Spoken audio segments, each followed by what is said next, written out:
C'est la deuxième édition de la semaine affoilante, c'est en train de prendre de l'ampleur et ça a été créé au moment où on a décidé que le projet d'établissement de l'école allait tourner autour des foils.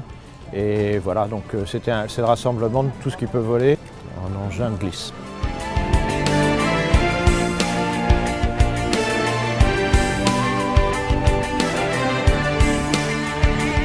Ce qui est super d'abord, c'est de regrouper tous les gens de tous ces types de pratiques.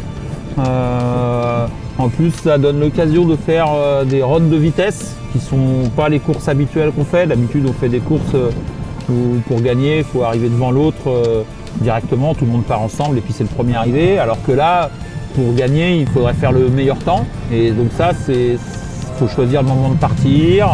On part tout seul, sans adversaire, et puis on essaye de tout donner sur 500 mètres. Donc c'est un autre style de compétition. Et puis il y a eu un deuxième style d'épreuve qui a consisté à partir ensemble, mais sur un raid, donc avec une orientation de vent très favorable à la vitesse aussi, pareil. Donc c'est des courses un peu différentes de ce qu'on fait d'habitude et ça c'est sympa. Les gens ont des trackers à bord, donc ils sont en permanence en temps réel et ils sont mesurés sur leur run.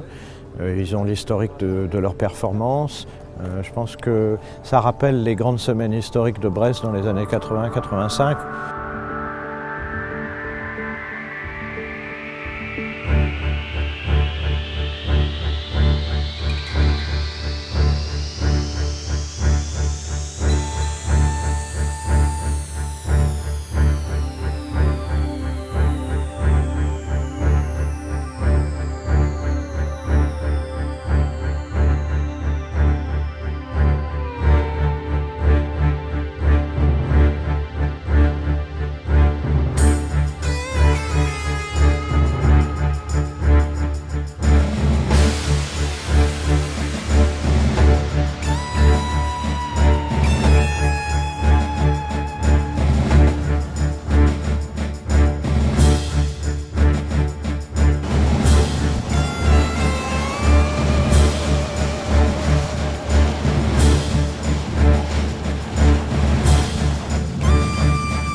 Alors cette semaine affoilante, c'est un moment de partage, surtout pour toutes les personnes qui aujourd'hui désirent voler sur l'eau. Sur vraiment le côté découverte des différentes technologies, on a un petit salon d'essai autour justement où on retrouve différents constructeurs de foils, que ce soit en kite ou en windfoil. On a aussi avec Eurolarge Innovation de Lorient, on a mis en place des conférences sur 3 grosses thématiques qui sont l'enseignement et l'entraînement, mais aussi la sécurité des pratiquants et la technologie, c'est-à-dire le foil de demain et les avancées technologiques qu'on peut retrouver aujourd'hui sur tous les supports.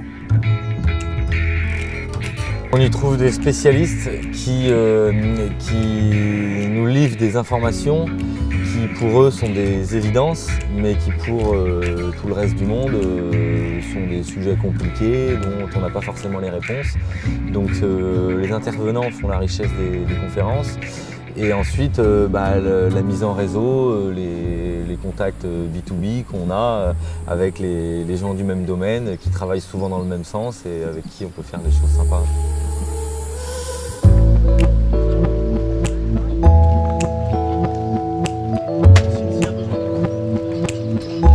On réunit un peu tous les amoureux de cette technologie et de ce type de navigation, et puis du coup on peut forcément échanger et faire avancer les choses techniquement et puis aussi pratiquement sur le plan d'eau, de voir d'autres bateaux évoluer au-dessus des eaux avec pas forcément les mêmes concepts. Ça permet d'avoir une vision un peu plus large.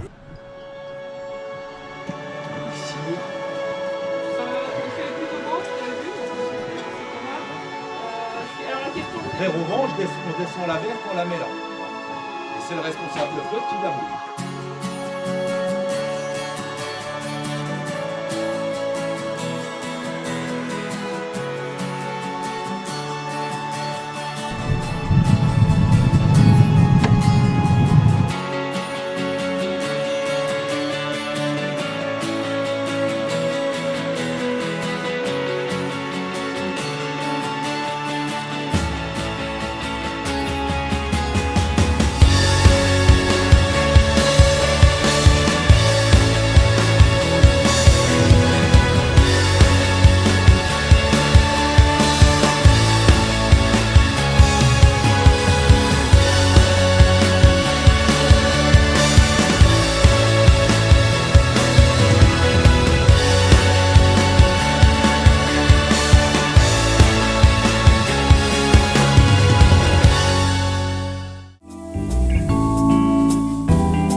C'est de prendre la décision de revenir sur la plage.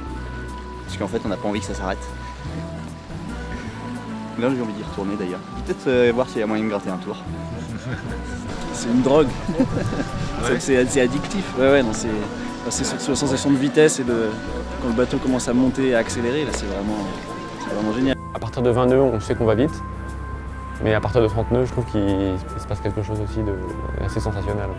Le bateau siffle très très fort, plus on va vite, plus le sifflement est aigu. Et c'est exceptionnel. Donc merci l'ENV, ça permet de vivre ça. Les mottes, on ne les connaît pas beaucoup, parce que nous on fait du catamaran d'habitude, on ne les croise jamais. On croise d'autres supports, les kites, tout ça, on ne se connaît jamais. Et puis d'un autre côté, on croise aussi des enfants, du fait d'être à l'ENV, on croise aussi des enfants qui s'entraînent à fond, des bateaux comme ceux de Camas. Le brassage est sympa, à tous les niveaux. C'est vraiment une chouette idée, ouais. C'est sympa de voir tout le monde se mélanger comme ça. Vive les foils. Merci.